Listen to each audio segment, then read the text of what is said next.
ਸਤਿ ਸ਼੍ਰੀ ਅਕਾਲ ਜੀ, ਤੁਸੀਂ ਦੇਖ ਰਹੇ ਹੋ ਚੈਨਲ ਨਿਊਜ਼ ਟਾਈਮ ਪੰਜਾਬ ਤੇ ਸਾਡਾ ਖਾਸ ਪ੍ਰੋਗਰਾਮ ਕੋਸ਼ਿਸ਼ ਤੋਂ ਕਾਮਯਾਬੀ ਤੱਕ। ਕੋਸ਼ਿਸ਼ ਤੋਂ ਕਾਮਯਾਬੀ ਤੱਕ ਉਹ ਪ੍ਰੋਗਰਾਮ ਹੈ ਜਿਸ ਵਿੱਚ ਅਸੀਂ ਗੱਲ ਕਰਦੇ ਹਾਂ ਉਹਨਾਂ ਲੋਕਾਂ ਦੀ ਜਿਨ੍ਹਾਂ ਨੇ ਆਪਣੀ ਜ਼ਿੰਦਗੀ ਵਿੱਚ ਅਪਾਰ ਕੋਸ਼ਿਸ਼ਾਂ ਕਰਕੇ ਕਾਮਯਾਬੀ ਨੂੰ ਹਾਸਲ ਕੀਤਾ।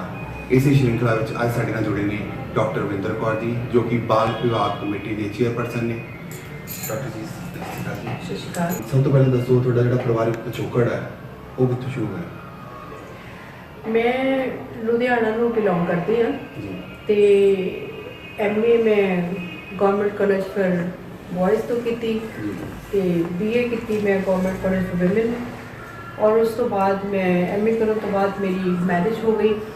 ਮੈਰਿਜ ਤੋਂ ਬਾਅਦ ਮੋਗਾ ਸ਼ਿਫਟ ਕਰ ਗਏ ਜੀ ਔਰ ਮੇਰੇ ਹਸਬੈਂਡ ਐਡਵੋਕੇਟ ਨੇ, ਪਿਆਰਾ ਸਿੰਘ ਐਡਵੋਕੇਟ।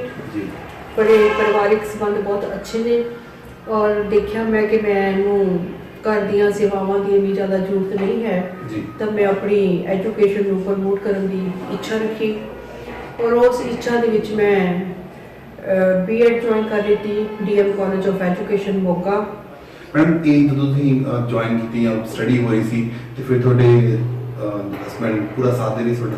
ਘਰ ਵੱਲੋਂ ਮੈਂ ਪਹਿਲਾਂ ਦੱਸਿਆ ਨਾ ਕਿ ਸੇਵਾਵਾਂ ਦੀ ਮੇਰੀ ਇੰਨੀ ਜ਼ਿਆਦਾ ਘਰ ਦੇ ਵਿੱਚ ਘਰੇਲੂ ਸੇਵਾਵਾਂ ਦੀ ਜ਼ਰੂਰਤ ਨਹੀਂ ਸੀ, ਜਿਹਦੇ ਕਰਕੇ ਮੈਨੂੰ ਬੜਾ ਮੇਰੇ ਕੋਲ ਸਮਾਂ ਸੀ ਤੇ ਮੇਰੇ ਫਾਦਰ ਮੇਰਾ ਰੋਲ ਮਾਡਲ ਰਹੇ ਨੇ।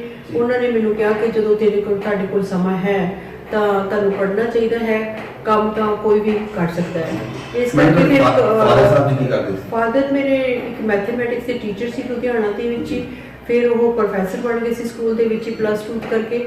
ਫਿਰ ਉਹਨਾਂ ਨੇ ਬਹੁਤ ਸਾਰੀਆਂ ਫਿਲਾਸਫੀ ਦੀਆਂ ਕਿਤਾਬਾਂ ਲਿਖੀਆਂ ਤੇ ਮੈਨੂੰ ਵੀ ਉਹਨਾਂ ਨੇ ਪ੍ਰਮੋਟ ਕਰਨ ਦੇ ਵਿੱਚ ਇੱਕ ਮਿੰਟ ਜਿਹੜਾ ਹੈ ਬੜਾ ਮੇਰੇ ਲਈ ਸਹਾਈ ਸੀਗਾ। ਹਰ ਵਾਰ ਮੈਨੂੰ ਇਹ ਕਹਿਣਾ ਕਿ ਵਰਿੰਦਰ ਕੁਛ ਨਾ ਕੁਛ ਹੋਣਾ ਚਾਹੀਦਾ ਹੈ, ਇੱਕ ਮਾਡਲ ਤੁਹਾਡੇ ਅੰਦਰ ਜ਼ਰੂਰ ਵਸਿਆ ਹੋਣਾ ਚਾਹੀਦਾ। ਉਹ ਮੇਰੇ ਫਾਦਰ ਸੀ ਤੇ ਪਰਿਵਾਰ ਨੇ ਜਦੋਂ ਵਿਆਹ ਤੋਂ ਬਾਅਦ ਵਿਆਹ ਹੋ ਗਿਆ, ਉਸ ਤੋਂ ਬਾਅਦ ਫਾਦਰ ਨੇ ਕਿਹਾ ਕਿ ਪੜ੍ਹੋ ਤੇ ਮੈਂ ਉਸ ਤੋਂ ਬਾਅਦ ਆਪਣੀ ਐਜੂਕੇਸ਼ਨ ਨੂੰ ਕੰਟੀਨਿਊ ਕਰ ਦਿੱਤਾ। ਪਰ ਮੇਰੇ ਇਨ-ਲਾਜ਼ ਨੂੰ ਇਸ ਗੱਲ ਵਿੱਚ ਕੋਈ ਔਖਿਆਈ ਨਹੀਂ ਸੀ, ਬਲਕਿ ਮਾਣ ਹੀ ਸੀ ਉਹਨਾਂ ਨੂੰ ਇਸ ਗੱਲ ਦਾ ਕਿ ਸਾਡੇ ਪਰਿਵਾਰ ਦਾ ਇੱਕ ਮੈਂਬਰ ਜਿਹੜਾ ਹੈਗਾ ਅੱਛਾ ਪੜ੍ਹਿਆ ਲਿਖਿਆ ਹੈ ਤੇ ਉਹ ਜਿੰਨਾ ਵੀ ਹੋਰ ਅੱਗੇ ਪੜ੍ਹ ਸਕਦਾ ਵਾ ਤਾਂ ਪੜ੍ਹੇ।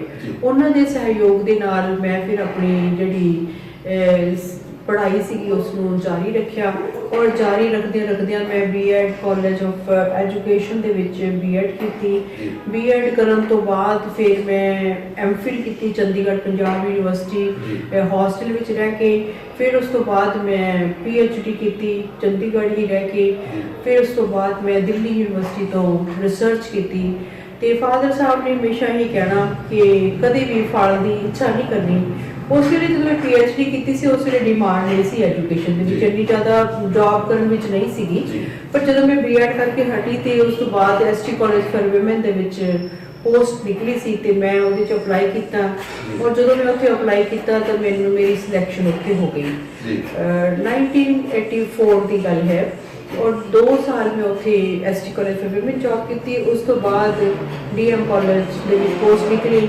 ਕਾਫੀ ਕੈਂਡੀਡੇਟ ਆਏ ਸੀ, ਉੱਥੇ ਰਿਟਨ ਟੈਸਟ ਸੀਗਾ ਤੇ ਮੈਂ ਉਸ ਟੈਸਟ ਦੇ ਵਿੱਚ ਟੌਪ ਕੀਤਾ ਤੇ ਮੇਰੀ ਉੱਥੇ ਸਿਲੈਕਸ਼ਨ ਹੋ ਗਈ।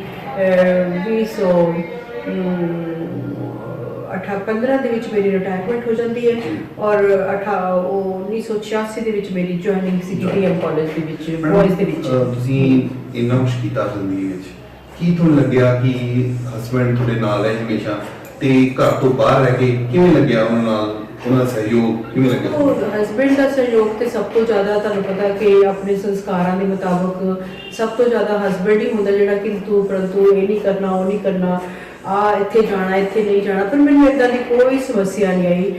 ਮੇਰੇ ਤੇ ਉਹਨਾਂ ਦਾ ਪੂਰਾ ਫੇਥ ਸੀਗਾ, ਉਹਨਾਂ ਨੂੰ ਸੀ ਵੀ ਜੋ ਕਰੇਗੀ ਸਹੀ ਕਰੇਗੀ, ਸਾਡੇ ਘਰ ਦਾ ਨਾਮ ਰੋਸ਼ਨ ਕਰੇਗੀ। ਔਰ ਉਹਨਾਂ ਦੀਆਂ ਸੇਵਾਵਾਂ, ਉਹਨਾਂ ਦਾ ਟਾਈਮ, ਉਹਨਾਂ ਦੀ ਫਾਈਨੈਂਸ਼ੀਅਲ ਜੋ ਮੇਰੀ ਹੈਲਪ ਹੋਈ, ਸਾਰਾ ਕੁਝ ਮੇਰਾ ਉਹਨਾਂ ਨੇ ਕੀਤਾ ਤੇ ਮੈਂ ਆਪਣੇ ਆਪ ਨੂੰ ਅੱਗੇ ਪਰਮਾਤਮਾ ਦੀ ਕਿਰਪਾ ਦੇ ਨਾਲ ਮੈਂ ਜਾਂਦੀ ਰਹੀ ਔਰ ਮੈਂ ਆਪਣਾ ਕੰਮ ਕਰਦੀ ਰਹੀ। ਔਰ ਖੁਸ਼ਕਿਸਮਤੀ ਇਹ ਸੀ ਕਿ ਮੈਨੂੰ ਕੋਈ ਰੁਕਾਵਟ ਨਹੀਂ ਆਈ, ਕੋਈ ਰੁਕਾਵਟ ਨਹੀਂ ਆਈ। ਮੇਰੀ ਨਾਲ ਦੀ ਨਾਲ 79 'ਚ ਜਿਸ ਤਰ੍ਹਾਂ ਮੈਰਿਜ ਹੋਈ ਮੈਨੂੰ ਨਾਲ ਹੀ ਜੌਬ ਡੀਆਰ ਮਾਡਲ ਸਕੂਲ 'ਚ ਮਿਲ ਗਈ। ਫਿਰ ਮੈਂ ਐਜੂਕੇਸ਼ਨ ਕਾਲਜ 'ਚ ਮੈਨੂੰ ਐਡਮਿਸ਼ਨ ਵੀ ਮਿਲ ਗਈ, ਐਮਫਿਲ ਵਿੱਚ ਵੀ ਐਡਮਿਸ਼ਨ ਮਿਲ ਗਈ, ਪੀਐਚਡੀ ਵਿੱਚ ਵੀ ਮੇਰਾ ਸਾਰਾ ਹੋ ਗਿਆ। ਔਰ ਥੀਸਿਸ ਲਿਖਦੇ ਮੈਨੂੰ ਕਦੇ ਵੀ ਚੰਡੀਗੜ੍ਹ ਜਾਣ ਦੇ ਜਾਂ ਕੋਈ ਆਉਣ ਦੇ ਉੱਤੇ ਮੈਨੂੰ ਕਿਸੇ ਕਿਸਮ ਦੀ ਕੋਈ ਪ੍ਰੋਬਲਮ ਨਹੀਂ ਸੀ ਆਉਂਦੀ। ਪੂਰਾ ਸਹਿਯੋਗ ਸੀ ਪਰਿਵਾਰ ਦਾ, ਘਰ ਦਾ ਪੂਰਾ ਸਹਿਯੋਗ ਸੀਗਾ। ਨਹੀਂ ਤਾਂ ਕੋਈ ਵੀ ਔਰਤ ਆਪਣੇ ਸਮਾਜ 'ਚ ਤੁਹਾਨੂੰ ਪਤਾ ਹੀ ਹੈ ਕਿ ਵੀ ਬੜਾ ਔਖਾ ਹੁੰਦਾ ਹੈ। ਤੇ ਜਿੰਨੀ ਦੇਰ ਤੱਕ ਘਰੋਂ ਸਹਿਯੋਗ ਨਹੀਂ ਹੈਗਾ ਤੇ ਔਰਤ ਦਾ ਦੁਖਾਂਤ ਹੀ ਇਹ ਹੁੰਦਾ ਕਿ ਉਹਨੂੰ ਘਰ ਤੋਂ ਸਹਿਯੋਗ ਨਹੀਂ ਮਿਲਦਾ।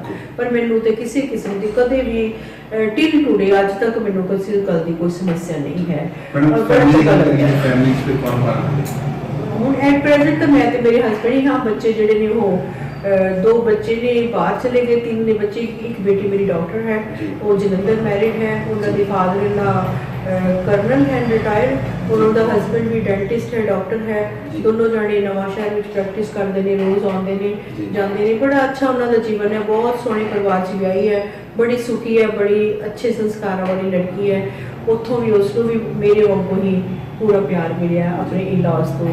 ਜਿਹੜਾ ਬੇਟਾ ਤੇ ਬੇਟੀ ਦੋਨੋਂ ਹਨ ਆਸਟ੍ਰੇਲੀਆ ਵਿੱਚ ਵੈਲ ਸੈਟਲ ਨੇ ਔਰ ਸਾਨੂੰ ਟਾਈਮ ਤੇ ਬੁਲਾਉਂਦੇ ਰਹਿੰਦੇ ਨੇ। ਕੋਈ 3-4 ਵਾਰ ਅਸੀਂ ਆਸਟ੍ਰੇਲੀਆ ਦਾ ਚੱਕਰ ਲਗਾ ਚੁੱਕੇ ਹਾਂ। ਮਤਲਬ ਹਰ ਪਾਸੇ ਸਾਨੂੰ ਜਿਵੇਂ ਕਿਸਮਤ ਦੀ ਰੇਖਾ ਵਿੱਚ ਇਹ ਹੁੰਦਾ ਕਿ ਵੀ ਕੋਈ ਨੈਗੇਟਿਵਿਟੀ ਕਿਤੇ ਨਹੀਂ ਮਿਲੀ, ਹਰ ਜਗ੍ਹਾ ਤੇ ਪੋਜ਼ਿਟਿਵਿਟੀ ਮਿਲਦੀ ਗਈ। ਤੇ ਮੈਂ ਅੱਜ ਜਿਸ ਮੁਕਾਮ ਤੇ ਹਾਂ ਉਹ ਆਪਣੇ ਬੱਚਿਆਂ ਤੇ ਆਪਣੇ ਪਰਿਵਾਰ ਦੀ ਬਦੌਲਤ ਹੀ ਹੈ। ਮੈਨੂੰ ਬਹੁਤ ਵੱਡੀ ਗੱਲ ਹੁੰਦੀ ਹੈ। ਤੇ ਮੈਨੂੰ ਇਹ ਦੱਸੋ ਕਿ ਜ਼ਿੰਦਗੀ ਦੀ ਕੋਈ ਵੀ ਘਟਨਾ ਜਿਹੜੀ ਕਿ ਅੱਜ ਵੀ ਤੁਹਾਨੂੰ ਜਦੋਂ ਯਾਦ ਕਰਦੇ ਹੋ ਤੇ ਬਹੁਤ ਲੱਗਦਾ ਕਿ ਹਾਂ ਇਹ ਮੇਰੇ ਨਾਲ ਹੋਇਆ ਤੇ ਮੈਂ ਬੜੇ ਕੋਸ਼ਿਸ਼ਾਂ ਕਰਕੇ ਉਸ ਨੂੰ ਲੰਘੀ। ਥੋੜਾ ਜਿਹਾ ਲੱਗਦਾ ਸੀ ਜਦੋਂ ਮੌਕਾ ਲੁਧਿਆਣੇ ਤੋਂ ਜਦੋਂ ਮੈਰਿਜ ਹੋ ਜਾਂਦੀ ਹੈ ਨਾ, ਤੇ ਲੁਧਿਆਣਾ ਬਹੁਤ ਮੈਟਰੋ ਸਿਟੀ ਹੈ, ਬੜੀ ਵਧੀਆ ਵੱਡੀ ਹੈਗੀ ਆ। ਮੈਨੂੰ ਇਹ ਲੱਗਦਾ ਸੀ ਵੀ ਮੈਂ ਕਿੱਥੇ ਪਿੰਡ ਜੇ ਚ ਆ ਗਈ, ਬੜੇ ਛੋਟੇ ਸ਼ਹਿਰ ਵਿੱਚ ਆ ਗਈ। ਸ਼ਾਇਦ ਇਹੀ ਕਾਰਨ ਸੀਗਾ ਇੱਕ ਮੇਰਾ ਕਿ ਵੀ ਮੈਂ ਗਰੋ ਕਰਨ ਵਾਲੇ ਪਾਸੇ ਮੇਰਾ ਧਿਆਨ ਚਲਾ ਗਿਆ। ਉਹ ਕੈਲੀਬਰ ਇੱਥੇ ਨਹੀਂ ਹੈਗਾ ਸੀ, ਨਾ ਹੀ ਇੱਥੇ ਲਾਇਬ੍ਰੇਰੀ ਕੋਈ ਸੀਗੀ, ਨਾ ਹੀ ਕੋਈ ਸਵੇਰ ਸ਼ਾਮ ਕੋਈ ਗੇਮਸ ਖੇਲਣ ਦਾ ਸੀ। ਆਈ ਵਾਸ ਬਾਸਕਟਬਾਲ ਪਲੇਅਰ, ਨੈਸ਼ਨਲ ਪਲੇਅਰ। ਮੈਂ ਯੂਨੀਵਰਸਿਟੀ ਐਗਰੀਕਲਚਰ ਯੂਨੀਵਰਸਿਟੀ ਦੇ ਰਾਤ ਨੂੰ ਸਾਡੀ ਫਲਾਈਟਸ ਦੇ ਉੱਤੇ ਮੈਚਸ ਹੁੰਦੇ ਸੀ। ਮੈਂ NCC ਦੀ G1 G2 ਸਾਰੇ ABC ਸਾਰੇ ਸਰਟੀਫਿਕੇਟਸ ਮੇਰੇ ਕਲੀਅਰ ਕੀਤੇ ਹੋਏ ਨੇ। ਮੇਰੀ ਲਾਈਫ ਨੂੰ ਬਹੁਤ ਬਿਜ਼ੀ ਸ਼ਡਿਊਲ ਵਿੱਚੋਂ ਆਈ ਸੀ ਤੇ ਮੈਨੂੰ ਇੱਥੇ ਆ ਕੇ ਇਹ ਲੱਗਿਆ ਕਿ ਕੋਈ ਆਊਟਪੁੱਟ ਨਹੀਂ ਹੈ ਇੱਥੇ।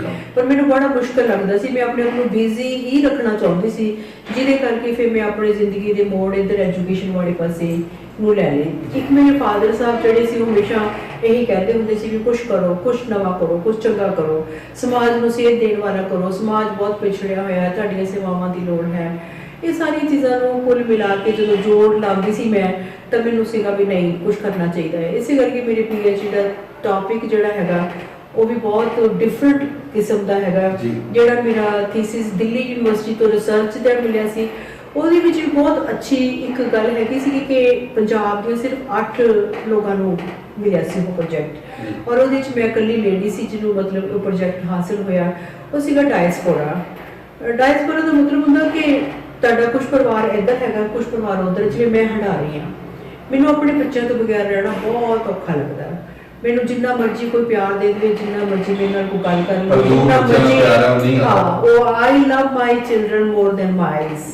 ਮੈਂ ਆਪਣੀਆਂ ਅੱਖਾਂ ਤੋਂ ਜ਼ਿਆਦਾ ਵੀ ਪਿਆਰ ਕਰਦੀ ਹਾਂ ਆਪਣੇ ਬੱਚਿਆਂ ਨੂੰ, ਤਾਂ ਮੈਂ ਉਹਨਾਂ ਤੋਂ ਬਗੈਰ ਮੈਨੂੰ ਰਹਿਣਾ ਔਖਾ ਲੱਗਦਾ ਸੀ। ਇਹਦੇ ਪਿੱਛੇ ਮੈਂ ਕਈ ਵਾਰੀ ਬੱਚਿਆਂ ਨੂੰ ਵੀ ਆਪਣੇ ਕੋਲੇ ਰੱਖ ਲੈਂਦੀ ਸੀ। ਮੈਂ ਇੱਕ ਟਾਈਮ ਸੀਗਾ ਕਿ ਮੇਰੇ ਬੇਟੇ ਦੀ ਜਦੋਂ ਤੀਸਰੇ ਬੱਚੇ ਦੀ ਮੈਰਿਜ ਹੋਈ 2008 ਦੇ ਵਿੱਚ, ਤਾਂ ਘਰ ਬਿਲਕੁਲ ਖਾਲੀ ਹੋ ਗਿਆ। ਮੈਨੂੰ ਇਹ ਵੀ ਲੱਗਦਾ ਸੀਗਾ ਕਿ ਵੀ ਜੀਣਾ ਹੀ ਨਹੀਂ ਆਉਂਦਾ, ਜਿਵੇਂ ਬਹੁਤ ਔਖਾ ਲੱਗਦਾ। ਮੈਂ ਆਪਣੀ ਕਲਾਸ ਵਿੱਚ DM ਕਾਲਜ में ਪ੍ਰੋਫੈਸਰ ਸੀ। ਮੈਂ ਕਲਾਸ ਵਿੱਚ ਹੀ ਮੈਂ ਕਿਹਾ ਬੇਟਾ ਵੀ ਕੋਈ ਮੇਰੇ ਕੋਲੇ ਰਹਿਣਾ ਚਾਹੁੰਦਾ ਤਾਂ ਦੇਖੋ ਵੀ ਮੇਰਾ ਜੀ ਨਹੀਂ ਲੱਗਦਾ ਆਪਣੇ ਬੱਚਿਆਂ ਕਰ। ਮੈਂ ਇਹ ਨਹੀਂ ਕਿਹਾ ਕਿ ਮੈਂ ਤੇਰੀ ਹੈਲਪ ਕਰਨੀ ਆ, ਮੈਂ ਇਹ ਕਿਹਾ ਕਿ ਮੇਰਾ ਜੀ ਨਹੀਂ ਲੱਗਦਾ। ਤੇ ਇੱਕ ਲੜਕੀ ਇੱਥੋਂ ਜਲਾਲਾਬਾਦ ਦੀ ਹੈ, ਨਾਲ ਦੇ ਪਿੰਡ ਤੋਂ ਹੀ, ਸਿਮਰਜੀਤ ਉਹਦਾ ਨਾਮ ਸੀ। ਤੇ ਉਹ ਖੜੀ ਹੋ ਕੇ ਜੀ ਮੈਡਮ ਜੀ ਮੈਂ ਤੁਹਾਡੇ ਕੋਲੇ ਰਹਿ ਸਕਦੀ, ਮੈਂ ਤੁਹਾਡਾ ਜੀ ਲਵਾ ਲਿਆ ਕਰੂੰਗੀ। ਹਾਂ ਤੇ ਬੇਟੇ ਪੈ ਕੇ ਤੂੰ ਬਹੁਤ ਵੱਡੀ ਗੱਲ ਕਹੀ ਹੈ, ਤੇ ਮੈਂ ਜਿੰਨੀ ਦੇਰ ਤੱਕ ਤੇਰਾ ਵਿਆਹ ਨਹੀਂ ਹੁੰਦਾ ਤੇਰੀ ਜ਼ਿੰਮੇਵਾਰੀ ਮੈਂ ਲੈਣੀ ਆ। ਮੈਂ ਉਸ ਕੁੜੀ ਨੂੰ ਉਹਦੇ ਮਾਪੇ ਦੇ ਘਰ ਗਈ, ਮੈਂ ਉਹਨੂੰ ਉਹਦਾ ਬੈਗੇਜ ਪੈਕ ਕੀਤਾ ਤੇ ਆਪਣੇ ਘਰ ਮੈਂ ਉਹਨੂੰ ਲਿਆਂਦਾ। ਫਸਟ ਈਅਰ ਤੋਂ ਲੈ ਕੇ MA ਤੱਕ ਮੈਂ ਉਸਨੂੰ ਪੜ੍ਹਾਇਆ ਇਸ ਕੰਡੀਸ਼ਨ ਦੇ ਉੱਤੇ ਕਿ ਤੂੰ ਹਮੇਸ਼ਾ ਟੌਪ ਕਰੇਗੀ ਕਲਾਸ ਵਿੱਚੋਂ। ਤੇ ਬੜੀ ਸਿੰਪਲ ਕੁੜੀ ਸੀ ਔਰ ਟੌਪ ਹੀ ਕਰਦੀ ਰਹੀ। MA ਵਿੱਚ ਵੀ ਸਾਡਾ ਰਿਕਾਰਡ ਹੈ ਕਿ ਉਸ ਲੜਕੀ ਨੇ ਟੌਪ ਹੀ ਕੀਤਾ ਸੀ, ਮਰਜੀਤ ਕੌਰ ਨੇ। ਫਿਰ ਉਸ ਤੋਂ ਬਾਅਦ ਮੇਰੇ ਬੇਟੇ ਦਾ ਹੀ ਫਰੈਂਡ ਸੀਗਾ ਆਸਟ੍ਰੇਲੀਆ, ਤੇ ਮੈਂ ਉਹਨੂੰ ਕਿਹਾ ਵੀ ਬੇਟੇ ਜਨਰੇਟਰ ਚਲਾ ਕੇ ਆਈ। ਉਹਦਾ ਫੋਨ ਆਇਆ ਹੋਇਆ ਸੀਗਾ। ਉਹ ਕਹਿੰਦਾ ਵੀ ਮੰਮਾ ਇਹ ਜਨਰੇਟਰ ਚਲਾਉਣ ਵਾਲੀ ਲੜਕੀ ਕਿਹੜੀ ਹੈ ਵੀ ਜਿਹੜੀ ਜਨਰੇਟਰ ਚਲਾ ਸਕਦੀ 7 ਕਿਲੋਵਾਟ ਦਾ। ਮੈਂ ਕਿਹਾ ਵੀ ਇਹ ਲੜਕੀ ਨੂੰ ਮੈਂ ਆਪਣੇ ਕੋਲੇ ਰੱਖਿਆ ਹੋਇਆ ਵਾ, ਕਹਿੰਦਾ ਵੀ ਮੈਂ ਫਿਰ ਆਪਾਂ ਇਹਦੇ ਬਾਰੇ ਸੋਚ ਸਕਦੇ ਹਾਂ। ਮੈਂ ਕਿਹਾ ਹਾਂ ਸੋਚ ਸਕਦੇ, ਮੈਂ ਸੋਚਣਾ ਹੀ ਹੈ ਤੇ ਮੈਂ ਤਾਂ ਵਿਆਹ ਕਰਨਾ ਆ। ਤੇ ਫਿਰ ਮੈਂ ਕਿਹਾ ਕਾਸਟ ਪੁੱਛਦਾ, ਕਹਿੰਦੇ ਕਾਸਟ ਪੁੱਛ ਲਓ। ਉਹ ਲੜਕੀ ਨਾਈਆਂ ਦੀ ਸੀ ਤੇ ਬਾਈ ਚਾਂਸ ਦੇਖੋ ਵੀ ਕੁਦਰਤ ਨੇ ਮੇਰੀ ਜਿਵੇਂ ਹੈਲਪ ਕਰਨੀ ਹੁੰਦੀ ਹੈ, ਵੀ ਪੈਰ ਪੈਰ ਤੇ ਉਹ ਹੈਲਪ ਕਰਦੀ ਗਈ। ਉਹ ਲੜਕਾ ਵੀ ਨਾਈਆਂ ਦਾ ਹੀ ਸੀਗਾ ਬਾਈ ਚਾਂਸ। ਤੇ ਮੈਨੂੰ ਉਹ ਸਮਾਂ, ਉਹ ਸਥਾਨ, ਉਹ ਗੱਲ ਹਲੇ ਵੀ ਯਾਦ ਹੈ। ਤੇ ਕਹਿੰਦਾ ਫਿਰ ਮੈਂ ਜਦੋਂ ਆਊਂਗਾ ਤੇ ਫਿਰ ਤੁਸੀਂ ਮੇਰੀ ਹੈਲਪ ਕਰੋਗੇ? ਮੈਂ ਕਿਹਾ ਹਾਂ ਬਿਲਕੁਲ ਕਰੂੰਗੀ, ਪਰ ਮੈਂ ਇੱਕ ਸ਼ਰਤ ਤੇ ਕਰੂੰਗੀ ਵੀ ਕੋਈ ਦਾਜ ਦੂਜ ਨਹੀਂ ਦੇਣਾ। ਬਿਲਕੁਲ। ਲੜਕੀ ਬਹੁਤ ਹਿੰਮਤ ਵਾਲੀ ਹੈ ਬੜੀ, ਤੂੰ ਸੁਣ ਦੇਖ ਹੀ ਲਿਆ ਇਸ ਚੀਜ਼ ਨੂੰ। ਕਹਿੰਦਾ ਠੀਕ ਹੈ ਜੀ। ਮੈਂ ਕਿਹਾ ਇੱਕ ਗੱਲ ਹੈ ਕਿ ਵੀ ਆਏਗਾ ਤੂੰ ਤੇ 11 ਵਜੇ ਤੂੰ ਆਪਣੀ ਡੋਲੀ ਲੈ ਜਾਣੀ ਹੈ ਤੇ ਆਪਣਾ ਇੰਤਜ਼ਾਮ ਕਰ ਲਈ, ਜਿੰਨੀ ਮਰਜ਼ੀ ਸੇਵਾ ਤੂੰ ਆਪਣੀ ਬਰਾਤ ਦੀ ਕਰ ਲਈ। ਕਹਿੰਦਾ ਡਨ, ਠੀਕ ਹੈ ਮਾਮਾ, ਮੈਂ ਏਦਾਂ ਹੀ ਕਰੂੰਗਾ। ਔਰ ਉਹੀ ਗੱਲ ਹੋਈ ਕਿ ਉਹ ਲੜਕਾ ਆਇਆ, ਉਸਨੇ 11 ਵਜੇ ਬਹੁਤ ਮੀਂਹ ਪੈਂਦਾ ਸੀਗਾ ਔਰ ਡੋਲੀ ਲੈ ਕੇ ਚਲਾ ਗਿਆ। ਔਰ ਤਵਨ ਪੈਲੇਸ ਵਿੱਚ ਉਸਨੇ ਸਾਰਾ ਇੰਤਜ਼ਾਮ ਕੀਤਾ ਹੋਇਆ ਸੀ। ਔਰ ਅੱਜ ਵੀ ਉਹ ਲੜਕੀ ਇੱਕ ਬੇਟੇ ਦੀ ਮਾਂ ਆ ਔਰ ਪੂਰਾ ਪਰਿਵਾਰਕ ਜੀਵਨ ਉਹਦਾ ਬਹੁਤ ਅੱਛਾ ਗੁਜ਼ਰਿਆ ਹੋਇਆ ਹੈ। ਬਹੁਤ ਵਧੀਆ ਮੈਡਮ, ਤੁਸੀਂ ਬਹੁਤ ਵਧੀਆ ਕੰਮ ਕਰ ਰਹੇ ਹੋ, ਬਹੁਤ ਵਧੀਆ ਕੰਮ ਹੈ ਇਹ, ਕਿਸੇ ਬੱਚੇ ਨੂੰ ਅਡਾਪਟ ਕਰਕੇ ਇਸ ਤਰ੍ਹਾਂ ਕਰਨਾ। ਤੇ ਲੋਕਾਂ ਵਾਸਤੇ ਤੁਸੀਂ ਇੱਕ ਇਹੋ ਜਿਹੀ ਮਦਰ ਫਿਗਰ ਬਣੇ ਹੋਏ ਹੋ। ਫਾਦਰ ਫਿਗਰ ਤਾਂ ਹੁੰਦਾ ਹੀ ਹੈ, ਮਦਰ ਫਿਗਰ ਬਣੇ ਹੋਏ ਹੋ। ਸਾਨੂੰ ਵੀ ਜਦੋਂ ਮਿਲੇ ਤਾਂ ਇਹ ਲੱਗਿਆ ਕਿ ਹਾਂ ਨਹੀਂ ਵਰਿੰਦਰ ਮੈਮ ਨਹੀਂ, ਵਰਿੰਦਰ ਮਾਂ ਕਹਿਣਾ ਚਾਹੀਦਾ ਤੇ ਬੜਾ ਚੰਗਾ ਲੱਗਦਾ ਸੀ। ਤੇ ਪੰਜਾਬੀ ਨਾਲ, ਪੰਜਾਬੀ ਭਾਸ਼ਾ ਨਾਲ ਤੁਸੀਂ ਬੜੇ ਜੁੜੇ ਹੋਏ ਹੋ, ਉਹਦੇ ਬਾਰੇ ਕੁਝ ਦੱਸੋ। ਦੇਖੋ ਪੰਜਾਬ ਦੇ ਵਿੱਚ ਪੰਜਾਬੀਅਤ ਦੀ ਆਪਾਂ ਬਹੁਤ ਰੌਲਾ ਪੈਂਦਾ, ਬੜੀਆਂ ਗੱਲਾਂ ਹੁੰਦੀਆਂ, ਪਰ ਲੋਕ ਉਹਦੇ ਤੇ ਅਮਲ ਨਹੀਂ ਕਰਦੇ। ਅਸੀਂ ਕਹਿੰਦੇ ਰਹਿੰਦੇ ਹਾਂ ਕਿ ਸਾਡਾ ਵਿਰਸਾ ਗਵਾਚ ਗਿਆ, ਸਾਡਾ ਆਸਮਾਨ ਹੁਣ ਘਰ ਵਿੱਚੋਂ ਬਾਹਰ ਨਿਕਲ ਗਿਆ, ਅਸੀਂ ਹੁਣ ਘਰਾਂ ਨੂੰ ਕੋਠੀਆਂ ਬਣਾ ਲਈਆਂ, ਕੋਠੀਆਂ ਤੋਂ ਮਹਿਲ ਬਣਾ ਲਿਆ। ਅਸੀਂ ਉਹਨਾਂ ਘਰਾਂ ਨੂੰ ਲਿੰਬੇ ਪੋਚੇ ਘਰਾਂ ਨੂੰ ਔਰਨਾਮੈਂਟਲ ਪੀਸ ਬਣ ਕੇ ਦੇਖਣ ਜਾਂਦੇ ਹਾਂ। ਔਰ ਉਹ ਕੀਤਾ ਕਿਸ ਨੇ ਹੈ? ਅਸੀਂ ਅੱਜ ਬੱਚਿਆਂ ਨੂੰ ਤਾਂ ਦੋਸ਼ ਦਿੰਦੇ ਹਾਂ ਕਿ ਬ੍ਰਾਂਡ ਪਾਉਂਦਾ ਆ, ਪਰ ਲੈ ਕੇ ਕੌਣ ਦਿੰਦਾ ਆ? ਮਾਂ-ਬਾਪ ਲੈ ਕੇ ਦਿੰਦੇ ਨੇ। ਜੋ ਮੇਰੇ ਨਜ਼ਰੀਏ ਦੇ ਵਿੱਚ ਆਉਂਦਾ, ਮੈਨੂੰ ਤੇ ਹਮੇਸ਼ਾ ਹੀ ਮਹਿਸੂਸ ਹੁੰਦਾ ਕਿ ਸਾਡੇ ਮਾਂ-ਬਾਪ ਜਿਹੜੇ ਹੈਗੇ ਨੇ, ਬੱਚਿਆਂ ਦੇ ਮਾਂ-ਬਾਪ ਜਿਹੜੇ ਨੇ ਉਹ ਬਿਮਾਰ ਨੇ, ਉਹ ਦਿਮਾਗੀ ਤੌਰ ਤੇ ਬਿਮਾਰ ਨੇ। ਉਹਨਾਂ ਨੂੰ ਲੱਗਦਾ ਕਿ ਸਾਡਾ ਬੱਚਾ ਸੁਸਾਇਟੀ ਦੇ ਵਿੱਚ ਸੋਹਣਾ ਪਾਉਣ ਵਾਲਾ ਹੋਵੇ, ਸੋਹਣਾ ਹੰਡਾਉਣ ਵਾਲਾ ਹੋਵੇ, ਉਹਦੀ ਲਿਆਕਤ, ਉਹਦੇ ਸੰਸਕਾਰ ਕਿੱਧਰ ਨੂੰ ਜਾ ਰਹੇ ਨੇ, ਇਹ ਉਹਨਾਂ ਨੂੰ ਉਦੋਂ ਪਤਾ ਲੱਗਦਾ ਜਦੋਂ ਬੱਚਾ ਉਹਨਾਂ ਦੇ ਹੱਥ ਚੋਂ ਨਿਕਲ ਜਾਂਦਾ। ਮੈਂ ਜਦੋਂ ਕਾਲਜ ਟਾਈਮ ਦੇ ਵਿੱਚ ਜੌਬ ਕਰ ਰਹੀ ਸੀਗੀ ਤੇ ਮੇਰੀ ਹਮੇਸ਼ਾ ਹੀ ਚੁਆਇਸ ਹੁੰਦੀ ਸੀਗੀ ਕਿ ਨੋਟੋਰੀਅਸ ਬੱਚੇ ਮੈਨੂੰ ਦੇ ਦਿਓ। ਇੱਕ ਸਾਡੇ ਸੈਕਸ਼ਨ ਪੜ੍ਹਦੇ ਹੁੰਦੇ ਸੀ, ABCDE ਤੱਕ ਜਾਂਦਾ ਸੀਗਾ, ਔਰ ਮੈਂ ਕਹਿਣਾ ਕਿ ਮੈਨੂੰ E ਸੈਕਸ਼ਨ ਦੇ ਦਿਓ। ਉਹਨਾਂ ਨੇ ਕੀ ਐਡਮਿਸ਼ਨ ਲਈ ਹੈ, ਮੈਂ ਆਪਣੇ ਆਪ ਇਹਨਾਂ ਨੂੰ ਦੇਖ ਲੈਣਾ ਆ। ਬੜੇ ਪ੍ਰੋਫੈਸਰਾਂ ਨੇ ਖਪਣਾ, ਬੜਾ ਕੁਝ ਕਹਿਣਾ, ਬੜੀਆਂ ਗੱਲਾਂ ਕਰਨੀਆਂ। ਮੈਂ ਸਾਰਾ ਕੁਝ ਉਹਨਾਂ ਸਟੂਡੈਂਟਸ ਦੇ ਵਾਸਤੇ ਸਿਆ, ਔਰ ਮੈਂ ਅੱਜ ਤੱਕ ਵੀ ਉਹਨਾਂ ਸਾਰੇ ਵਿਦਿਆਰਥੀਆਂ ਦੇ ਨਾਲ ਇਨ ਟੱਚ ਹਾਂ ਜਿਹੜੇ ਮੇਰੇ ਨਾਲ ਜੁੜੇ ਹੋਏ ਸੀ ਤੇ ਮੈਂ ਉਹਨਾਂ ਨਾਲ ਜੁੜੀ ਹੋਈ ਸੀ। ਜੇ ਮੈਂ ਉਹਨਾਂ ਨੂੰ ਉਸ ਵੇਲੇ ਨਾ ਬਚਾ ਕੇ ਰੱਖਦੀ, ਪਰ ਮੈਂ ਪੂਰੇ ਦਾਅਵੇ ਨਾਲ ਕਹਿੰਦੀ ਆ ਕਿ ਅੱਜ ਉਹ ਗੈਂਗਸਟਰ ਬਣੇ ਹੁੰਦੇ ਤਾਂ ਉਹ ਜ਼ਿੰਦਗੀ ਦੀਆਂ ਕਹਿੰਦੇ ਹੁੰਦੇ ਨੇ ਉਂਗਲੀਆਂ ਦੇ ਉੱਤੇ ਆਪਣੇ ਦਿਨ ਗਿਣ ਰਹੇ ਹੁੰਦੇ। ਪਰ ਮੈਂ ਉਸ ਵੇਲੇ ਮਾੜੀ ਵੀ ਵੱਜੀ, ਸਾਰਾ ਕੁਝ ਹੋਇਆ, ਪਰ ਮੈਨੂੰ ਅੱਜ ਵੀ ਬੜਾ ਮਾਣ ਹੈ ਆਪਣੇ ਆਪ ਤੇ ਕਿ ਮੈਂ ਬੱਚਿਆਂ ਦਾ ਸਾਥ ਨਾ ਛੱਡਿਆ ਤੇ ਨਾ ਹੀ ਛੱਡਣਾ। ਜਿੰਨੀ ਦੇਰ ਤੱਕ ਮੈਂ ਹੋਗੇ ਚ ਹਾਂ। ਤੁਹਾਡੇ ਘਰ ਚ ਕਿੰਨੇ ਬੱਚਿਆਂ ਦੀ ਜ਼ਿੰਦਗੀ ਬਣੀ ਹੈ, ਬਹੁਤ ਵੱਡੀ ਗੱਲ ਹੈ। ਜ਼ਰੂਰੀ ਨਹੀਂ ਹੈ ਕਿ ਹਰ ਇੱਕ ਨੇ ਕਲਾਸ 1 ਆਫੀਸਰ ਬਣਨਾ ਹੈ, ਕੋਈ ਜ਼ਰੂਰੀ ਨਹੀਂ ਹੈ। ਜਿਹੜਾ ਆਪਣੀ ਜ਼ਿੰਦਗੀ ਚੰਗੀ ਤਰ੍ਹਾਂ ਚਲਾ ਰਿਹਾ ਉਹ ਵਧੀਆ ਇਨਸਾਨ ਹੈ। ਜੋ ਇਨਸਾਨ ਆਪਣੀ ਰੋਟੀ ਕਮਾਉਣ ਦੇ ਕਾਬਿਲ ਹੋ ਗਿਆ, ਜੋ ਆਪਣੇ ਪਰਿਵਾਰ ਨੂੰ ਸੰਭਾਲਣ ਦੇ ਕਾਬਿਲ ਹੋ ਗਿਆ, ਅੱਧਾ ਘਰ ਤਾਂ ਉਹਦਾ ਵਿਦਿਅਕ ਸੰਸਥਾ ਹੀ ਹੁੰਦੀ ਹੈ, ਅੱਧਾ ਘਰ ਉਸਦਾ ਆਪਣਾ ਪਰਿਵਾਰ ਵਾਲਾ ਹੁੰਦਾ ਹੈ। ਪਰਿਵਾਰ ਵਿੱਚ ਤਾਂ ਫਿਰ ਅੰਦਰ ਵੜ ਕੇ ਬੱਚਾ ਬਾਹਰ ਆ ਜਾਂਦਾ ਹੈ, ਪਰ ਸਾਡੇ ਕੋਲੇ ਉਸਨੇ 6 ਘੰਟੇ ਤਾਂ ਕੱਟਣੇ ਹੀ ਕੱਟਣੇ ਨੇ। ਤਾਂ ਜੇ ਦਿਨ ਦੇ 6 ਘੰਟੇ ਵਿੱਚੋਂ ਸਾਡਾ ਪ੍ਰਭਾਵ ਹੀ ਨਹੀਂ ਉਸਨੇ ਕਬੂਲਿਆ ਤਾਂ ਸਾਡਾ ਟੀਚਰ ਹੋਣ ਦਾ ਕੀ ਫਾਇਦਾ ਹੈ? ਜੇ ਅੱਜ ਬੱਚੇ ਸਾਨੂੰ ਯਾਦ ਕਰਦੇ ਨੇ 20-20 ਸਾਲ ਪੁਰਾਣੇ, 30-30 ਸਾਲ ਪੁਰਾਣੇ ਬੱਚੇ ਯਾਦ ਕਰਦੇ ਨੇ, ਤਾਂ ਇਸੇ ਕਰਕੇ ਕਰਦੇ ਨੇ ਕਿ ਮੈਮ ਨੇ ਸਾਨੂੰ ਬਹੁਤ ਜ਼ਿਆਦਾ ਹੱਥ ਦੇ ਕੇ ਰੱਖਿਆ ਹੈ ਔਰ ਹਮੇਸ਼ਾ ਮੇਰਾ ਸਾਥ ਉਹਨਾਂ ਨਾਲ ਬਣਿਆ ਰਿਹਾ। ਪਿੱਛੇ ਜੇ ਇੱਕ ਵਾਰੀ ਫੇਅਰਵੈਲ ਪਾਰਟੀ ਸੀਗੀ, DM ਕਾਲਜ ਦੀ ਹਿਸਟਰੀ ਵਿੱਚ ਕਦੇ ਨਹੀਂ ਹੋਇਆ ਕਿ ਕਦੀ ਰਿਟਾਇਰ ਟੀਚਰ ਨੂੰ ਕਿਸੇ ਨੇ ਬੁਲਾਇਆ ਹੋਵੇ, ਪਰ ਉਸ ਕਲਾਸ ਨੇ BA ਫਾਈਨਲ ਨੇ ਮੈਨੂੰ ਇਨਵਾਈਟ ਕੀਤਾ ਤੇ ਮੈਂ ਗਈ ਤੇ ਜਿਹੜੇ ਐਗਜ਼ਿਸਟ ਕਰਦੇ ਪ੍ਰੋਫੈਸਰ ਸੀ ਉਹਨਾਂ ਨੂੰ ਚੰਗਾ ਨਹੀਂ ਲੱਗਿਆ, ਉਹ ਉੱਠ ਕੇ ਚਲੇ ਗਏ। ਤੇ ਮੈਂ ਥੋੜੀ ਦੇਰ ਬਾਅਦ ਬੱਚਿਆਂ ਨੂੰ ਕਿਹਾ ਕਿ ਮੇਰਾ ਵੀ ਚਲੇ ਜਾਣਾ ਚਾਹੀਦਾ, ਵੀ ਮੈਂ ਨਹੀਂ ਚਾਹੁੰਦੀ ਵੀ ਤੁਹਾਡਾ ਨੁਕਸਾਨ ਹੋਵੇ। ਕਹਿੰਦੇ ਮੈਮ ਅਸੀਂ ਇਹ ਸਾਰਾ ਕੁਝ ਕੈਲਕੂਲੇਟ ਕਰਕੇ ਹੀ ਚੱਲੇ ਹਾਂ, ਤੁਸੀਂ ਨਹੀਂ ਜਾਣਾ। ਕੋਈ ਗੱਲ ਨਹੀਂ, ਉਹ ਉਹਨਾਂ ਦੀ ਸੋਚ ਸੀ, ਉਹ ਚਲੇ ਗਏ। ਮੈਂ ਫਿਰ ਵੀ ਚੁੱਪ ਕਰਕੇ ਆਪਣਾ ਸਕੂਟਰ ਦੀ ਚਾਬੀ ਚੱਕੀ ਤੇ ਮੈਂ ਬਾਹਰ ਆ ਗਈ। ਤੁਸੀਂ ਵਰਚੁਅਲੀ ਯਕੀਨ ਨਹੀਂ ਮੰਨੋਗੇ ਕਿ ਸਾਰੇ ਬੱਚੇ ਹਾਲ ਮੇਰੇ ਪਿੱਛੇ ਆ ਗਏ, ਕਹਿੰਦੇ ਮੈਂ ਮੇਰੀ ਚਾਬੀ ਫੜ ਲਈ, ਮੈਂ ਤੁਹਾਨੂੰ ਜਾਣ ਵਾਸਤੇ ਨਹੀਂ ਸੀ ਬੁਲਾਇਆ, ਇਹ ਸਾਰੇ ਹਾਲਾਤਾਂ ਦਾ ਸਾਨੂੰ ਪਹਿਲਾਂ ਹੀ ਪਤਾ ਸੀ ਇਦਾਂ ਹੋਏਗਾ ਹੀ, ਤੁਸੀਂ ਸਾਡੇ ਗॉड ਮਦਰ ਹੋ ਤੇ ਤੁਸੀਂ ਨਹੀਂ ਜਾ ਸਕਦੇ। ਤੇ ਉਹਨਾਂ ਨੇ ਮੈਨੂੰ ਬਹੁਤ ਮਾਣ ਦਿੱਤਾ, ਮੈਨੂੰ ਅੱਜ ਵੀ ਉਹ ਮਾਣ ਯਾਦ ਹੈਗਾ ਆ। ਜਿੱਥੇ ਵੀ ਮੈਂ ਜਾਂਦੀ ਹਾਂ, ਜਿਸ ਜਗ੍ਹਾ ਤੇ ਵੀ ਕਿਸੇ ਵੀ ਇਨਸਾਨ ਨੇ ਮੇਰੇ ਨਾਲ ਗੱਲ ਕੀਤੀ ਹੈ, ਮੈਂ ਸਮਰਪਿਤ ਹਾਂ ਅਗਲੇ ਵਾਸਤੇ। ਮੈਂ ਇੱਕ ਮੋਟੋ ਲੈ ਕੇ ਚੱਲਦੀ ਹਾਂ ਕਿ do not say what people has done for you, but say what you have done for the people। ਬਸ ਇਹ ਨਜ਼ਰੀਆ ਮੇਰੀ ਜ਼ਿੰਦਗੀ ਦਾ ਮੋਟੋ ਹੈ। ਮੈਂ ਕਦੇ ਕਿਸੇ ਕੋਲੋਂ ਆਸ ਨਹੀਂ ਰੱਖੀ, ਨਾ ਮੈਨੂੰ ਲੋੜ ਹੈ, ਨਾ ਮੇਰੀ ਜ਼ਰੂਰਤ ਹੈ, ਨਾ ਮੈਂ ਚਾਹੁੰਦੀ ਹਾਂ ਕਿ ਮੇਰਾ ਕੋਈ ਕਰੇ। ਮੈਂ ਆਪਣੀ ਰੋਟੀ ਕਿਸੇ ਨੂੰ ਦੇਣ ਨੂੰ ਤਿਆਰ ਹਾਂ, ਪਰ ਮੈਂ ਕਿਸੇ ਕੋਲੋਂ ਆਪਣੇ ਵਾਸਤੇ ਨੈਵਰ ਹੈ, ਮੇਰੀ ਇੱਛਾ ਹੀ ਨਹੀਂ ਹੈ। ਬਿਲਕੁਲ ਮੈਮ, ਜ਼ਿੰਦਗੀ 'ਚ ਬੜੇ ਸਟੂਡੈਂਟ ਆਏ ਹੋਣਗੇ ਤੇ ਕਈ ਦੇ ਨਾਮ ਯਾਦ ਹੁੰਦੇ ਨੇ, ਨਹੀਂ ਹੁੰਦੇ, ਲੇਕਿਨ ਫਿਰ ਵੀ ਉਹ ਕੁਝ ਸਟੂਡੈਂਟ ਜਿਹੜੇ ਤੁਹਾਡੇ ਅੱਜ ਵੀ ਤੁਹਾਡੇ ਦਿਲ 'ਚ ਸਮਾਏ ਹੋਏ ਕਿ ਹਾਂ ਮੇਰੇ ਸਟੂਡੈਂਟ ਤਾਂ ਟਿਪਸ ਤੇ ਹੈ, ਉਹ ਕਿਹੜੇ ਹੈ ਯਾਦ ਆ ਕੁਝ? ਹਾਂਜੀ ਹੈ, ਬਹੁਤ ਹੈਗੇ ਨੇ ਇੱਥੇ ਆਪਣੇ ਲੋਕਲ ਹੀ ਹੈ। ਇੱਕ ਪ੍ਰੀਤਮ ਡਰਾਈ ਕਲੀਨ ਵਾਲਿਆਂ ਦੀ ਡਾਟਰ ਇਨ ਲਾ ਹੈਗੀ ਆ, ਉਹ ਲੁਧਿਆਣੇ ਤੋਂ ਸੀ। ਮੈਂ ਉਹਨੂੰ ਮਾਣ ਕਰਦੀ ਸੀ ਕਿ ਲੁਧਿਆਣੇ ਦੀ ਕੁੜੀ ਹੈ। ਤਾਂ ਉਹਨਾਂ ਦਾ ਬੇਟਾ ਹਮੇਸ਼ਾ ਕਹਿੰਦਾ ਹੁੰਦਾ ਸੀ, ਮੈਨੂੰ ਮਾਮੀ ਜੀ ਕਹਿੰਦਾ ਸੀ ਕਿ ਮੈਨੂੰ ਆਪਣੇ ਵਰਗੀ ਲਿਆ ਕੇ ਦਿਓ। ਤੇ ਬਾਈ ਚਾਂਸ ਉਹਦੀ ਵਾਈਫ ਲੁਧਿਆਣੇ ਤੋਂ ਹੀ ਹੋਈ ਤੇ ਉਹ ਮੇਰੇ ਕੋਲ ਆਈ, ਕਹਿੰਦੀ ਮੈਂ BA ਪਾਰਟ 1 ਦਾ ਕੀਤੀ ਹੋਈ ਆ, ਪਰ ਹੁਣ ਯੂਨੀਵਰਸਿਟੀ ਨੇ ਮੈਨੂੰ BA ਪਾਰਟ 1 ਕਰਨ ਨਹੀਂ ਦੇਣਾ। ਮੈਂ ਕਿਹਾ ਕਿਉਂ ਨਹੀਂ ਕਰਨ ਦੇਣਾ, ਆਪਾਂ BA 2 ਹੀ ਕਰਾਂਗੇ। ਤੇ ਉਸ ਨੂੰ ਮੈਂ BA 2 ਜਦੋਂ ਕਰਵਾਈ, ਉਸ ਨੂੰ ਮੈਂ ਕਿਹਾ ਵੀ ਚਲੋ ਕੋਈ ਨਹੀਂ, ਤੈਨੂੰ ਐਡਮਿਸ਼ਨ ਲੈ ਲਾ ਤੇ ਮੈਂ ਮੇਰਾ ਪੂਰਾ ਤੇਰੇ ਨਾਲ ਸਾਥ ਰਹੂੰਗਾ, ਮੈਂ ਤੈਨੂੰ ਆਪੇ ਤੇ ਮੈਂ ਪੜ੍ਹਾ ਲੂੰਗੀ, ਵੀ ਜਿੰਨਾ ਤੇਰੇ ਕੋਲ ਪੜ੍ਹ ਹੋਇਆ ਤੂੰ ਪੜ੍ਹ, ਬਾਕੀ ਤਾਂ ਤੈਨੂੰ ਮੈਂ ਸਾਰੀ ਤਿਆਰੀ ਕਰਵਾਉਂਗੀ।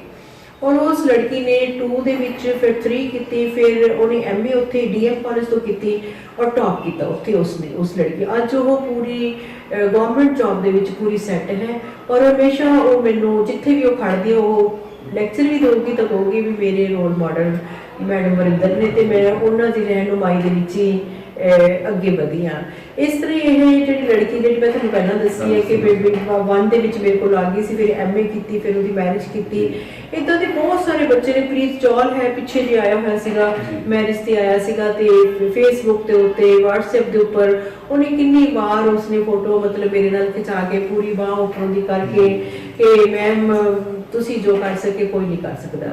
ਮੈਂ ਬਹੁਤ ਦਲੇਰੀ ਨਾਲ ਚੱਲੀ ਹਾਂ ਆਪਣੇ ਬੱਚਿਆਂ ਦੇ ਨਾਲ। ਮੈਂ ਜਿਵੇਂ ਆਪਣੇ ਬੱਚੇ ਪਿਆਰੇ ਹੁੰਦੇ ਸੀ, ਮੈਨੂੰ DM ਕਾਲਜ ਦਾ ਹਰ ਬੱਚਾ ਉਸ ਤਰ੍ਹਾਂ ਪਿਆਰਾ ਹੈ।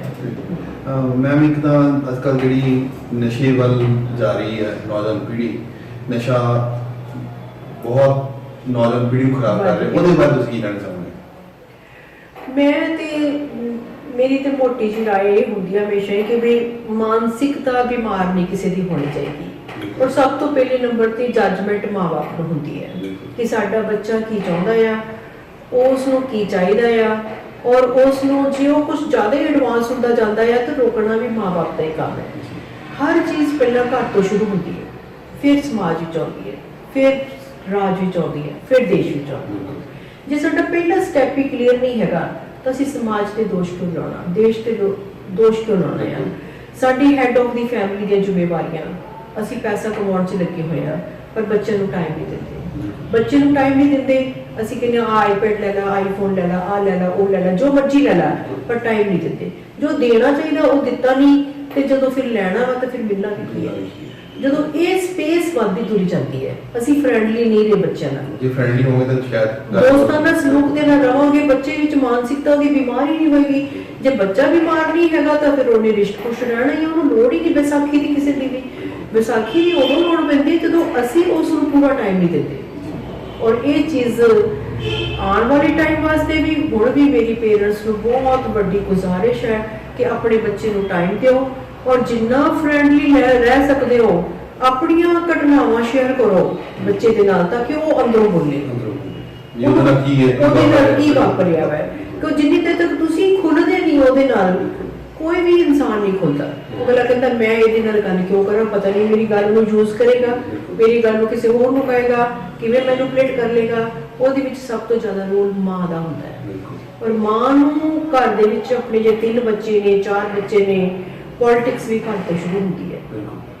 ਤਾਂ ਉਹ ਮਾਂ ਜਦੋਂ ਬੱਚੇ ਨੂੰ ਅੱਛੀ ਤਰ੍ਹਾਂ ਪਾਲੇਗੀ ਸਵਾਰੇਗੀ, ਇਸੇ ਕਰਕੇ ਤਾਂ ਕਹਿੰਦੇ ਨੇ ਮਾਂ ਵਰਗਾ ਕੋਈ ਹੋਰ ਕਰੈਕਟਰ ਮਿਲ ਹੀ ਨਹੀਂ ਸਕਦਾ।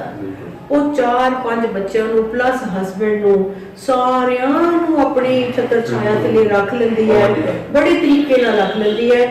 ਔਰ ਉਹਦੀ ਕਾਮਯਾਬੀ ਦਾ ਕਾਰਨ ਵੀ ਇਹੀ ਹੁੰਦਾ ਕਿ ਉਹਦੇ ਅੱਗੇ ਕੋਈ ਬੋਲਦਾ ਨਹੀਂ, ਕਿਉਂਕਿ ਦਿਸ ਰਿਹਾ ਹੁੰਦਾ ਕਿ ਉਹ ਕੁਰਬਾਨੀ ਕਰ ਰਹੀ ਹੈ, ਉਹ ਦਿਸ ਰਿਹਾ ਹੁੰਦਾ ਕਿ ਭੁੱਖੀ ਰਹਿ ਰਹੀ ਹੈ, ਦਿਸ ਰਿਹਾ ਹੁੰਦਾ ਕਿ ਸਵੇਰ ਤੋਂ ਲੈ ਕੇ ਸ਼ਾਮ ਤੱਕ ਕੰਮ ਕਰ ਰਹੀ ਹੈ, ਔਰ ਦਿਸ ਰਿਹਾ ਹੁੰਦਾ ਕਿ ਇਹਦੇ ਬਰਾਬਰ ਦਾ ਬੰਦਾ ਹੋਰ ਘਰ 'ਚ ਹੈ ਹੀ ਨਹੀਂ ਹੈ। ਤਾਂ ਉਹਦੀ ਕਦਰ ਵੀ ਕਰਨਾ ਮਜਬੂਰੀ ਬਣ ਜਾਂਦੀ ਹੈ। ਮੈਮ ਮਾਂ ਦੀ ਗੱਲ ਚੱਲੀ ਹੈ ਤਾਂ ਤੁਸੀਂ ਆਪਣੀ ਮਦਰ ਬਾਰੇ ਕੁਝ ਦੱਸੋ। ਮੇਰੇ ਮਦਰ ਵੈਸੇ ਤੇ ਹਾਊਸ ਵਾਈਫ ਸੀਗੇ, ਪਰ ਮੇਰੇ ਫਾਦਰ ਕਿਉਂਕਿ ਲਿਖਦੇ ਰਹਿੰਦੇ ਸੀਗੇ ਤੇ ਕਹਾਣੀਆਂ ਵਗੈਰਾ ਲਿਖਣੀਆਂ, ਉਹ ਨਾਲ ਹੀ ਪਿੰਡ ਹੈਗਾ ਬੰਦੋਵਾੜੇ ਯਾਨੀ ਉਸ ਨੂੰ ਬਿਲੋਂਗ ਕਰਦੇ ਸੀ। ਤੇ ਮੇਰੇ ਮਦਰ ਦੇ ਮਦਰ ਨਾ ਉਹ 7 ਕਿਲੋਮੀਟਰ ਤੇ ਪਿੰਡ ਸੀਗਾ, ਉਹਨਾਂ ਨੇ ਸਿਰ ਤੇ ਘੜਾ ਰੱਖਿਆ ਹੋਣਾ ਤੇ ਇੱਕ ਕੌਲੀ ਵਿੱਚ ਥੋੜਾ ਦਹੀਂ ਜਿਹਾ ਹੋਣਾ, ਥੋੜੀ ਜਿਹੀ ਸਬਜ਼ੀ ਜਿਹੀ ਹੋਣੀ, ਜਿਵੇਂ ਉਹਨੂੰ ਖਾਣ ਨੂੰ ਕੁਝ ਮਿਲਦਾ ਨਹੀਂ। ਇੱਕ ਉਹਦੀ ਮਮਤਾ ਸੀ ਨਾ ਉਹਦੇ ਅੰਦਰ, ਤੇ 7 ਕਿਲੋਮੀਟਰ ਤੁਰ ਕੇ ਆ ਜਾਂਦੀ ਸੀ। ਤੇ ਮੇਰੀ ਮੰਮਾ ਨੇ ਸਾਰੇ ਪਿੰਡ ਦੀਆਂ ਗੱਲਾਂ ਕਰਨੀਆਂ ਉਹਨੇ, ਫਿਰ ਛੁੱਟਿਆ ਉਹ ਫਲਾਣਾ ਐ ਕਰਦਾ, ਉਹ ਐ ਕਰਦਾ, ਉਹ ਕਰਦਾ। ਮੇਰੀ ਮੰਮੀ ਨੇ ਆ ਕੇ ਕਹਿਣਾ ਤੂੰ ਮੈਂ ਸਾਰੇ ਪਿੰਡ ਦੀ ਖਬਰਸਾਰ ਦੇਣ ਲੱਗ ਜਾਂਦੀ ਹੈ। ਤੇ ਮੇਰੇ ਫਾਦਰ ਨੇ ਕਹਿਣਾ ਵੀ ਤੂੰ ਸੁਣ ਲਿਆ ਕਰ, ਵੀ ਕੋਈ ਨਹੀਂ, ਉਹ ਆਊਟਲੈਟ ਹੀ ਤਾਂ ਲੈਣ ਆਈ ਹੈ। ਤੇ ਮੇਰੇ ਮੰਮੀ ਨੇ ਕਹਿਣਾ ਕਿ ਮੇਰੇ ਤੋਂ ਨਹੀਂ ਇੰਨੀਆਂ ਗੱਲਾਂ ਸੁਣ ਹੁੰਦੀਆਂ। ਪਰ ਮੇਰੀ ਮਦਰ ਨੇ, ਜਦੋਂ ਮੇਰੇ ਫਾਦਰ ਨੇ ਫਿਰ ਕਹਾਣੀ ਲਿਖਣੀ, ਉਸ ਮਦਰ ਤੇ ਫਿਰ ਉਹਨਾਂ ਦੀ ਮਦਰ ਤੇ ਬਹੁਤ ਕਹਾਣੀਆਂ ਲਿਖੀਆਂ ਵੀ ਉਹਦਾ ਨਾਮ ਹੀ ਰੱਖਿਆ ਬੀਬੀ।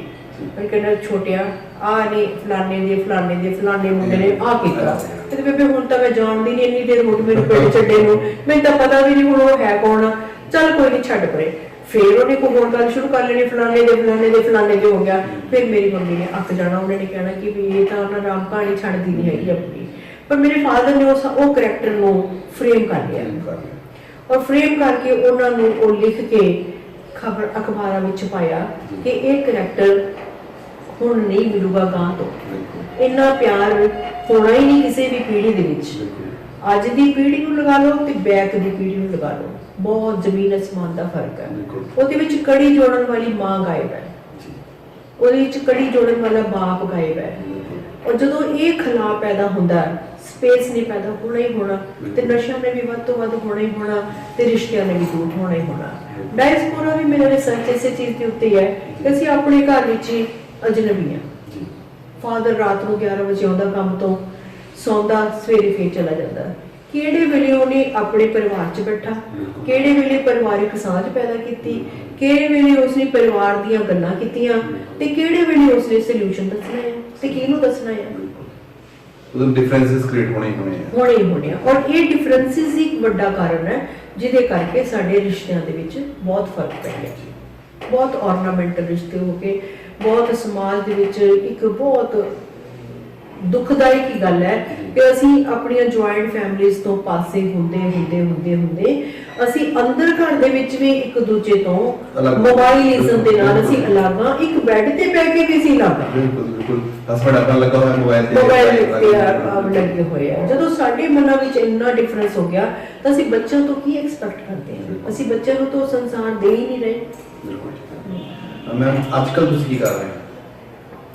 ਅੱਜ ਕੱਲ ਮੈਂ ਰਿਟਾਇਰਮੈਂਟ ਤੋਂ ਬਾਅਦ ਅਪਲਾਈ ਕੀਤਾ ਸੀ, ਸੈਂਟਰ ਗਵਰਨਮੈਂਟ ਦੀ ਇੱਕ ਜੌਬ ਨਿਕਲੀ ਸੀ, ਰਿਟਾਇਰਮੈਂਟ ਪੀਪਲ ਨੂੰ ਹੀ ਮਿਲਦੀ ਆ ਉਹ। ਉਸ ਡਿਪਾਰਟਮੈਂਟ ਦਾ ਨਾਮ ਹੈਗਾ CWC, ਚਾਈਲਡ ਵੈਲਫੇਅਰ ਕਮੇਟੀ।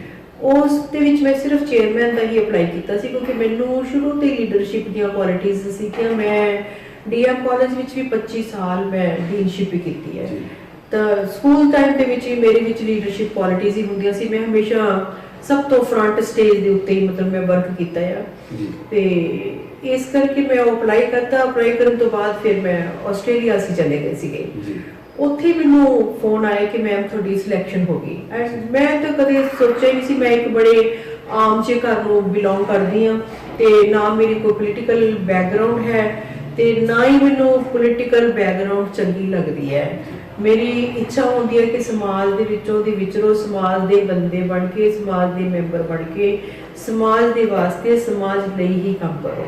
ਪਰ ਜਿੱਥੇ ਫਿਰ ਮੇਰੀ ਸਿਲੈਕਸ਼ਨ ਹੋਣ ਤੋਂ ਬਾਅਦ ਮੈਨੂੰ ਬਹੁਤ ਅੱਛਾ ਲੱਗਿਆ ਕਿ ਮੈਂ ਹੁਣ ਇਸ ਸੈਕਟਰ ਦੇ ਵਿੱਚ ਆਪਣਾ ਤਨ ਮਨ ਲਗਾ ਕੇ ਸੇਵਾ ਕਰ ਸਕਦੀ ਹਾਂ। ਫਿਰ ਇੱਥੇ ਸਾਡੀ ਸਿਲੈਕਸ਼ਨ ਜਦੋਂ ਹੋਈ, ਮੈਂ ਜੁਆਇਨ ਕੀਤਾ ਡਿਪਾਰਟਮੈਂਟ ਜ਼ਿਲ੍ਹਾ ਪੁਲਿਸ ਆਫਿਸਰ DC ਆਫਿਸ ਦੇ ਵਿੱਚ। ਔਰ ਉੱਥੇ ਅਸੀਂ ਮੀਟਿੰਗ ਰੱਖਦੇ ਹਾਂ, ਕੇਸਿਸ ਆਉਂਦੇ ਨੇ ਸਾਡੇ ਇੱਕ ਟੋਲ ਫ੍ਰੀ ਨੰਬਰ ਦਾ ਪਤਾ ਲੱਗਿਆ ਕਿ ਵੀ ਇਸ ਡਿਪਾਰਟਮੈਂਟ ਦੇ ਨਾਲ ਇੱਕ ਟੋਲ ਫ੍ਰੀ ਨੰਬਰ ਜੁੜਿਆ ਹੋਇਆ, ਉਹਨੂੰ ਕਹਿੰਦੇ ਨੇ 1098 ਨੰਬਰ।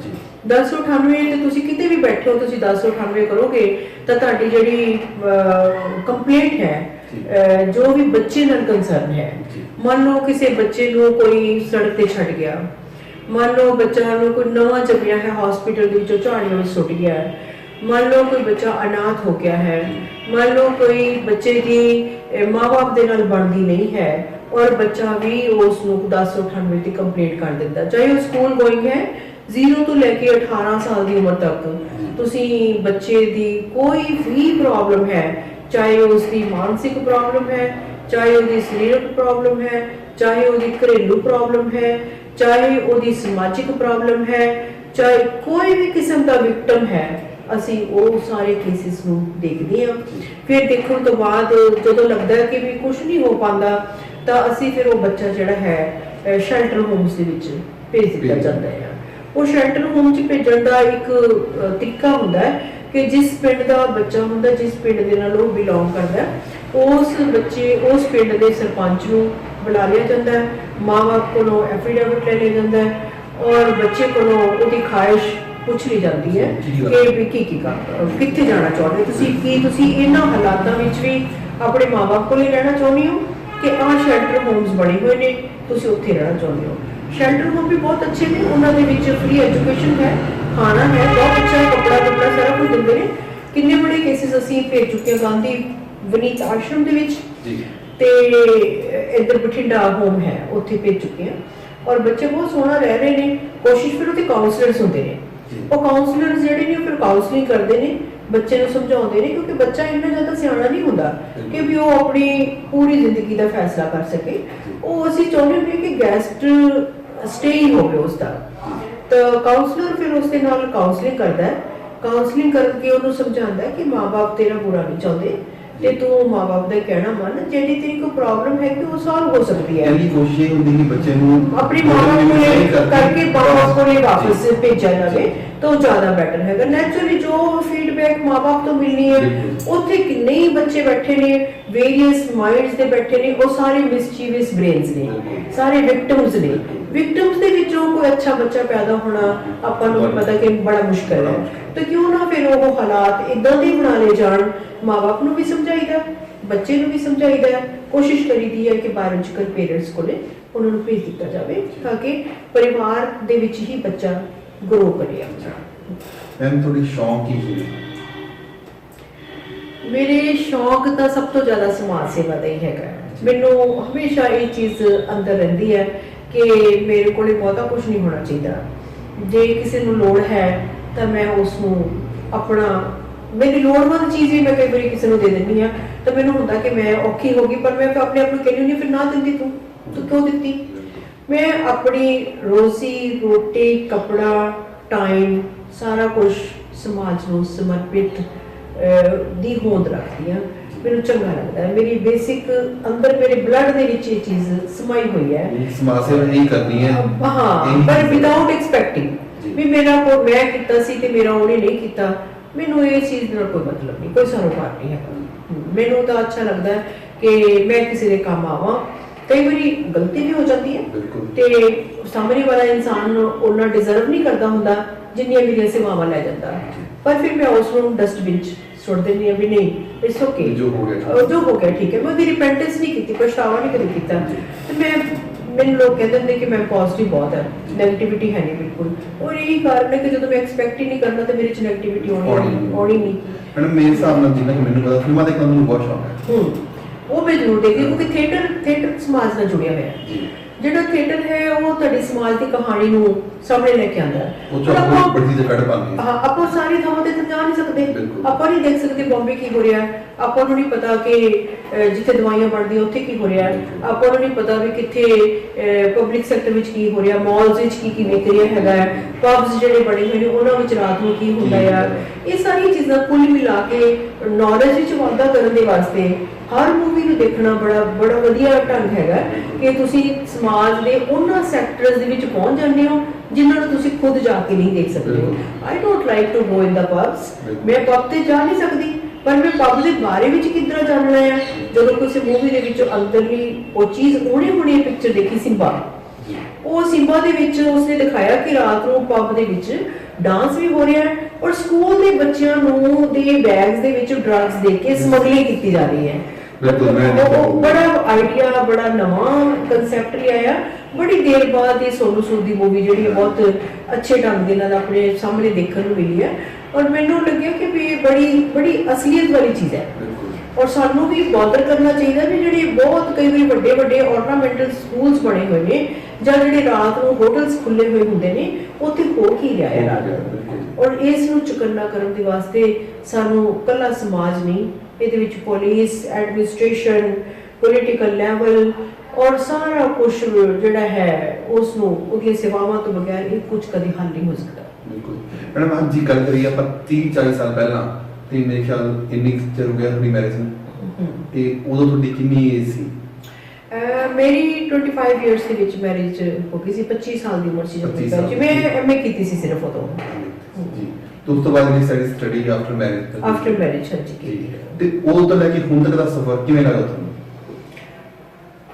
ਸਫ਼ਰ ਸੰਜੀਵ ਜੀ ਗੱਲ ਇਹ ਹੈ ਕਿ ਵੀ ਇੱਕ ਔਰਤ ਦਾ ਸਫ਼ਰ ਸੁਣਨ ਦੀ ਲੋੜ ਨਹੀਂ ਹੁੰਦੀ। ਬਿਲਕੁਲ।